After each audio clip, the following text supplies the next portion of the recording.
மோகன்லால் மகள் இப்படிப்பட்டவங்களா? அவரே சொன்ன தகவல்.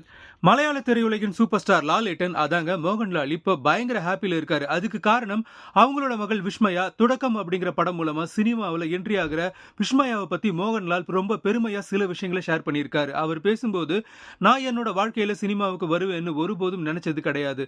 48 வருஷங்களா ரசிகர்களோட ஆதரவால தான் நான் இங்க இருக்கேன். என் வாழ்க்கையில நடந்த ஒவ்வொரு விஷயமும் ஒவ்வொரு அதிசயம்னு நான் நினைக்கிறேன். என் குழந்தைகளுக்குன்னு தனிப்பட்ட ஆசைகள் கனவுகள் இருக்கிறத மதிச்சு அவங்களுக்கு சுதந்திரமும் ஆதரவும் கொடுத்தும் நானும் மனைவியும் வளர்த்தோம். என் மகன் பிரணவ் படம் நடிக்கிறதுல ஆர்வம் காட்டினாரு. ஸ்கூல்ல நடந்த நாடகங்கள்ல கலந்துகிட்டு சிறந்த நடிகராகவும் பாராட்டுகளை வாங்கியிருக்கான். அதே மாதிரி மகள் விஷ்மயாவும் ஸ்கூல் நாடகங்கள்ல பல முறை நடிகையா பலரால பாராட்டப்பட்டிருக்காங்க. என் குழந்தைகள் 2 பேருமே சின்ன வயசுல இருந்தே நடிப்பு மேல ஆர்வமா இருக்காங்க. என் மகள் என்கிட்ட வந்து நான் நடிக்கணும்னு சொன்னபோது நான் நோ சொல்லல. என் மகளுக்காக சிறந்த கதையுடன் பட வாய்ப்பு வந்தபோது ரொம்ப சந்தோஷமா இருந்துச்சு. என் வாழ்க்கையில நடந்த அதிசயங்களை யோசிச்சுதான் என் மகளுக்கு நான் விஷ்மயான்னு பேர் வச்சேன்னு சில சீக்ரெட்ஸும் ஷேர் பண்ணாரு லாலேட்டன்.